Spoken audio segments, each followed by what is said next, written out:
겉으로 보기에는 아무 문제도 없는 한 가정이 있었습니다. 하지만 그 집 안에서는 아무도 알지 못하는 관계가 이어지고 있었습니다. 그리고 그 관계는 결국 한 사람의 죽음으로 끝나게 됩니다. 오늘 이야기는 단순한 불륜과 독살의 이야기가 아닙니다. 진실이 한 겹씩 벗겨질수록 우리는 전혀 다른 이야기와 마주하게 됩니다. 그리고 마지막 반전을 들었을 때 여러분은 아마 이렇게 생각하실 겁니다. 처음부터 다시 들어야겠다. 조선의 한 고을. 변방도 아니고 번화한 도성도 아닌 딱 그 중간 어딘가에 자리 잡은 작은 고을이었습니다. 양반가에 시집 온 여인 연화는 단정하고 조용한 성품으로 알려져 있었습니다. 말수가 적었고 웃음도 많지 않았습니다. 하지만 그렇다고 해서 불만스러운 기색을 내비치는 사람도 아니었습니다. 그냥 고요한 사람이었습니다. 마치 깊은 우물처럼. 남편 이주는 성실한 사람이었습니다. 집안을 돌보고 마을 일에도 성심을 다했으며 주변 사람들에게 평이 좋았습니다. 이준이는 참 반듯한 사람이야. 사람들은 그렇게 말했습니다. 두 사람 사이에 자식은 없었지만 그것 말고는 별 탈 없이 살아가는 집이었습니다. 마을 사람들은 말했습니다. 저 집은 별 탈 없이 잘 사는 집이지. 그 말이 맞았습니다. 겉으로 보기에는. 하지만 그 집을 오래 지켜본 사람들은 조금 다른 이야기를 했습니다. 그 집 며느리 가끔 이상하지 않소? 연화는 종종 혼자 있는 시간에 외출을 했습니다. 그것도 일정하지 않은 시간, 사람들의 눈을 피하는 듯한 움직임이었습니다. 날이 흐리거나 바람이 강하게 부는 날이면 어김없이 자리를 비웠습니다. 마치 날씨를 핑계 삼아 사람들의 시선을 흐리게 만드는 것처럼. 그리고 그녀가 향하는 곳은 항상 같은 방향이었습니다. 마을 북쪽. 사람들이 잘 다니지 않는 외진 산길. 왜 그쪽으로 가는지 처음에는 아무도 물어보지 않았습니다. 그냥 이상하다고 생각했을 뿐입니다. 그곳에는 한 남자가 있었습니다. 이름은 경수. 신분은 낮았지만 마을 외곽에서 나무를 패고 땅을 일구며 살아가는 인물이었습니다. 눈에 띄게 잘생긴 것도 특별히 뛰어난 재능이 있는 것도 아니었습니다. 그냥 조용하고 성실한 사람이었습니다. 연화와는 오래전부터 알고 지낸 사이였습니다. 정확히 말하면 연화가 이준에게 시집 오기 전 같은 마을에 살던 시절부터였습니다.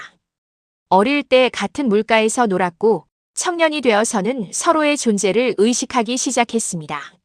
하지만 신분의 차이가 있었습니다. 연화의 집안은 연화를 이준에게 보냈습니다. 경수는 아무 말도 하지 못했습니다. 그리고 몇 년이 흘렀습니다.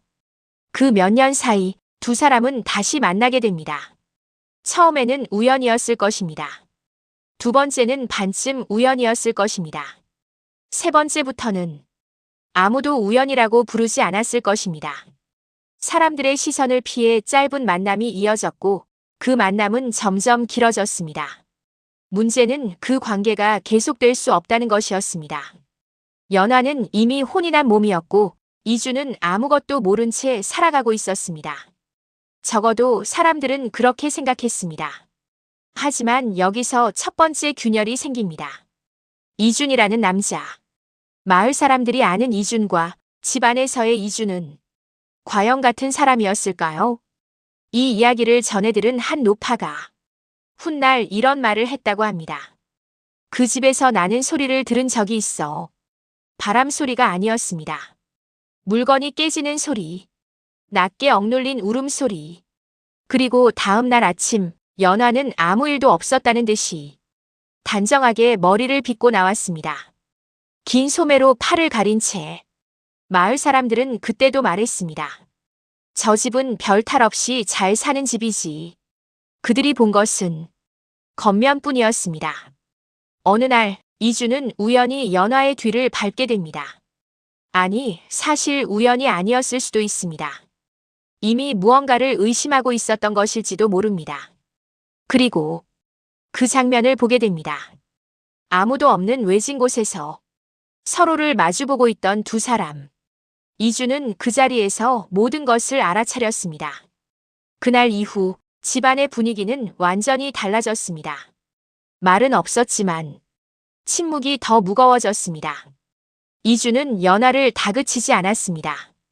그것이 오히려 더 무서웠습니다. 소리를 지르거나 물건을 던지는 것은 예측이 가능합니다. 하지만 이주는 달랐습니다. 그는 그냥 지켜봤습니다. 조용하고 차갑게, 마치 때를 기다리는 것처럼. 연하는 그 시선이 어떤 주먹보다도 더 두려웠다고 합니다. 이 이야기를 들은 사람들은 대부분 이렇게 생각합니다. 연하가 경수와 함께 이준을 죽이려 했구나. 하지만 연하가 경수에게 처음 털어놓은 것은 죽음에 대한 이야기가 아니었습니다. 도망에 대한 이야기였습니다. 이 고을을 떠나고 싶어요. 경수는 처음에 망설였습니다.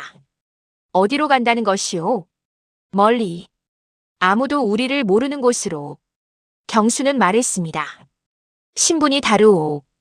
우리가 함께 사라지면 반드시 잡히게 되어 있소. 연하는 고개를 저었습니다. 잡혀도 괜찮아요. 여기서 이렇게 사는 것보다는.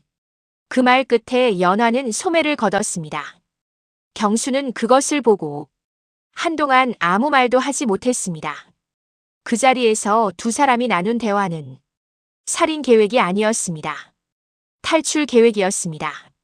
문제는 이준도 가만히 있지 않았다는 것입니다. 그는 연하와 경수의 관계를 알게 된 뒤 조용히 움직이기 시작했습니다. 마을 사람들 중에는 그가 경수에게 사람을 보냈다는 이야기를 들은 이도 있었습니다. 무슨 이야기가 오갔는지는 알 수 없습니다. 하지만 그 이후 경수의 태도가 조금 달라졌다는 것을 연하는 느끼고 있었습니다. 요즘 왜 이러는 거예요? 별것 아니요. 예전 같지 않아요. 경수는 대답하지 않았습니다. 연하는 그때부터 뭔가 잘못되고 있다는 것을 느꼈습니다. 그리고 한 가지 사실을 알게 됩니다. 이준이 경수에게 한 말. 그 여자에게서 손을 떼라. 그러면 아무 일도 없을 것이다. 하지만 만약 그렇지 않으면 이준은 뒷말을 하지 않았다고 합니다. 하지 않아도 알 수 있었으니까요. 그리고 그 일이 일어난 것은 계절이 바뀌기 직전 바람이 차가워지기 시작하던 어느 밤이었습니다. 이준이 갑자기 쓰러졌습니다. 집 안에는 연하만 있었습니다. 급히 의원이 불려왔지만 이미 손을 쓸 수 없는 상태였습니다. 사인은 급사. 이준의 나이는 40이 채 되지 않았지만 원래 속이 좋지 않다는 이야기가 있었으므로 사람들은 처음에 그렇게 받아들였습니다. 급사, 지병, 운이 없었던 것. 그렇게 마무리될 수도 있었습니다. 하지만 몇 가지 이상한 점이 발견됩니다. 첫째, 연하의 반응이 지나치게 침착했다는 것. 남편이 갑자기 쓰러져 죽었는데 연하는 울지 않았습니다. 소리를 지르거나 의원의 옷깃을 붙잡고 살려달라 하지도 않았습니다. 그냥 방 한쪽에 서서 조용히 바라보고 있었습니다. 의원은 나중에 말했습니다. 그 눈빛이 참 이상했소. 슬픔이 없다고 해야 하나. 그냥 모든 것을 알고 있는 사람 같았소. 둘째, 사건 직후 경수가 사라졌다는 것. 마을 외곽의 그 작은 거처에서 경수는 온데간데 없이 사라졌습니다. 급하게 떠난 흔적만 남긴 채. 셋째, 이것이 가장 결정적이었습니다. 이준이 죽기 직전 그가 먹은 것이 무엇인지 파악하는 과정에서 부엌에서 이상한 것이 발견됩니다. 작은 단지 하나. 그 안에 담긴 가루. 의원이 냄새를 맡고는 표정이 굳어졌습니다. 결국 관리가 나서게 됩니다. 이준의 집안에서 단순한 죽음으로 묻어두기를 거부했기 때문입니다. 이준의 형 이명이 나섰습니다. 그는 형제 중 가장 날카로운 사람으로 알려져 있었고 동생의 죽음이 자연사가 아닐 수 있다는 것을 직감하고 있었습니다. 내 동생은 병이 있었소. 하지만 그 정도의 병으로 그렇게 갑자기 죽지는 않소. 조사가 시작되었고 연아와 경수의 관계도 밝혀지게 됩니다. 경수가 붙잡혔습니다. 경수는 처음에는 모든 것을 부인했습니다. 연아를 만난 것도 그 집에 드나든 것도. 하지만 압박이 이어지자 결국 입을 열게 됩니다. 제가 그 집에 드나든 것은 맞습니다. 그리고 그 다음 말이 사건을 바꿉니다. 하지만 죽인 것은 제가 아닙니다. 그는 말했습니다. 그날 밤 자신은 마을 밖에 있었다는 것. 그리고 이미 며칠 전 이준에게 불려갔을 때 이준이 자신에게 이런 말을 했다는 것. 내가 그 여자를 포기하면 아무 일도 없을 것이다. 경수는 그 말을 듣고 고민했다고 합니다. 그리고 연화에게 말하려고 했다고 합니다. 우리 더 이상은 안 돼요. 하지만 연화의 소매 안에 있던 것을 보고 그는 그 말을 꺼내지 못했습니다. 그날 이후로 저는 괴로웠습니다. 어떻게 해야 할지 몰랐습니다. 그래서 그냥 사라지기로 했습니다. 그 누구도 위험에 빠지지 않으려면 제가 없어지는 것이 맞다고 생각했습니다. 그의 말은 진술이라기보다 고백에 가까웠습니다. 그리고 그는 덧붙였습니다. 연아 씨가 죽였을 수도 있습니다. 하지만 저는 그 사람을 탓할 수가 없습니다. 모든 의심은 연아에게 향했습니다. 부엌에서 발견된 그 가루. 이준의 음식을 만든 것은 연아였다는 사실. 경수와의 관계. 그리고 지나치게 침착했던 그 눈빛. 하지만 연아는 끝까지 부인했습니다. 저는 남편을 죽이지 않았습니다. 그렇다면 그 가루는 무엇이오? 연아는 잠시 침묵했습니다. 약입니다. 약. 남편의 술에 넣으면 잠을 깊이 자게 되는 약입니다. 관리는 표정을 굳혔습니다. 술에 넣어 잠을 재웠다는 것이오. 그것이 과하면 죽을 수도 있소. 알고 있었습니다. 그렇다면.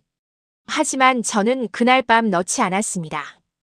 연화의 눈빛은 흔들리지 않았습니다. 제가 그것을 넣었던 것은 사실입니다. 하지만 그날 밤은 아닙니다. 저는 그날 밤 남편의 음식에 아무것도 넣지 않았습니다. 관리는 믿지 않았습니다. 하지만 뭔가 이상했습니다. 연화의 말이 거짓말처럼 들리지 않았습니다. 이 사건을 파헤치던 관리는 한 가지 사실에 주목하게 됩니다. 이준의 형, 이명. 그가 동생의 죽음을 가장 먼저 의심하고 수사를 요청한 사람이기도 했지만 동시에 이준이 죽으면 가장 많은 것을 얻는 사람이기도 했습니다. 이준에게는 자식이 없었습니다. 이준의 재산과 가문의 것들은 자연스럽게 이명에게 넘어가게 되어 있었습니다. 관리는 조용히 이명을 조사하기 시작했습니다. 그리고 알게 됩니다. 이명이 이준에 대해 알고 있던 것들을, 이준이 연아를 어떻게 대했는지, 이준이 경수에게 사람을 보낸 것도, 그 모든 상황을 이명은 알고 있었습니다.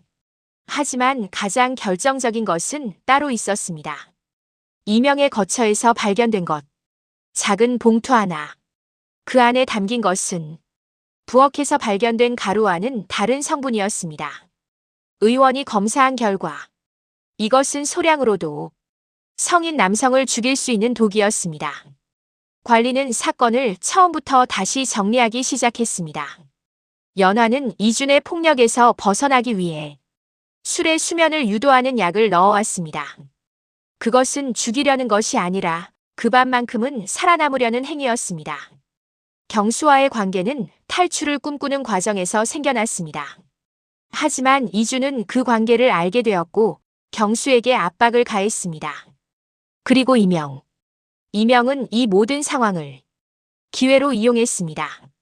연아와 경수의 관계가 발각된 상태에서 이준이 죽으면 모든 의심은 연아에게 향하게 되어 있었습니다. 그 틈을 노린 것입니다. 이명은 그날 밤 이준의 음식에 독을 넣었습니다. 연아가 준비한 음식에 연아의 손을 이용해서 연아가 모르는 사이에 이명은 처음에는 강하게 부인했습니다. 하지만 증거 앞에서 결국 무너지게 됩니다. 나는 그저 집안을 지키려 했을 뿐이요. 그는 말했습니다. 동생은 이미 망가진 사람이었소. 집안의 재산을 낭비하고 아내를 함부로 대하고 외간 남자와의 관계도 눈 감아줄 수 없는 상황이었소. 이대로 두면 집안이 무너질 것이 뻔했소. 그래서 죽였다는 것이오. 동생도 더 이상 살 수 없는 상황이었소. 내가 한 일은 그냥 시간을 앞당긴 것뿐이오. 관리는 한동안 말이 없었습니다. 그리고 물었습니다. 연하를 죽게 만들 생각이었소. 이명은 대답하지 않았습니다. 그 침묵이 답이었습니다. 연하가 독살의 혐의를 뒤집어쓰고 경수 역시 공범으로 몰리면 모든 것은 정리됩니다. 이명은 억울한 형제를 잃은 집안의 어른으로 남게 됩니다. 재산은 온전히 그에게, 의심은 연하와 경수에게. 완벽한 계획이었습니다. 단 하나. 연하가 끝까지 부인했다는 것만 빼고 모든 것이 밝혀진 날 연하는 관리 앞에 앉아 있었습니다. 이명은 포박되어 끌려갔고 경수는 풀려났습니다. 관리가 물었습니다. 당신은 이미 알고 있었소? 연하는 잠시 생각했습니다. 짐작은 했습니다. 짐작을 했으면서 왜 말하지 않았소? 말했다면 믿었겠습니까? 관리는 대답할 수 없었습니다. 여자의 말. 신분이 낮은 남자와 관계를 가진 여자의 말. 남편을 수면 약으로 잠재워온 여자의 말. 그 말을 믿어줄 사람이 얼마나 있었겠습니까? 연하는 덧붙였습니다. 저는 남편을 죽이지 않았습니다. 하지만 죽기를 바란 것은 사실입니다. 그 말이 방 안에 오래 남았습니다. 죽기를 바란 것. 그것은 죄입니까? 아니면 그 상황에서 살아남기 위한 마음이었습니까? 경수는 풀려난 뒤 연하를 찾아왔습니다. 이제 어떻게 하실 것이오? 연하는 한동안 대답하지 않았습니다. 창 밖으로 바람이 지나갔습니다. 잎이 떨어지고 있었습니다. 모르겠습니다. 저는 기다릴 수 있소. 기다린다고 달라지는 것이 있겠습니까? 경수는 말했습니다. 달라지지 않아도 괜찮소. 그냥 옆에 있고 싶소. 연하는 그 말을 듣고 처음으로 눈물을 흘렸습니다. 남편이 죽던 날도, 이명이 끌려가던 날도, 자신이 의심받던 날도, 울지 않았던 연하가 그 짧은 말 한마디에 사건은 이렇게 마무리되었습니다. 이명은 독살의 죄로 벌을 받았습니다. 경수는 방면되었습니다. 연하는 집안 사람들과의 오랜 논의 끝에 그 고을에서 조용히 살아가게 되었습니다. 마을 사람들은 한동안 수군거렸습니다. 그 집에서 그런 일이 있었다니.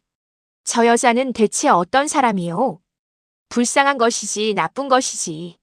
사람마다 이야기가 달랐습니다. 하지만 시간이 흐르면서 그 이야기도 차츰 잦아들었습니다. 그리고 몇 해 후 마을 북쪽 외진 곳에 조용히 살아가는 두 사람이 있었다고 합니다. 말수가 적고 웃음도 많지 않지만 그래도 눈빛만큼은 예전과 달랐다고 합니다. 겉으로는 평온해 보였던 집.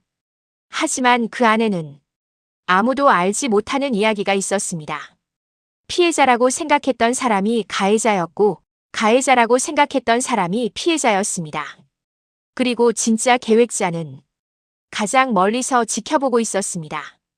우리가 이 이야기에서 배울 수 있는 것은 단순하지 않습니다. 겉과 속이 다른 것은 꼭 나쁜 것만이 아닙니다. 살아남기 위해 겉을 가려야 했던 사람들이 있었습니다.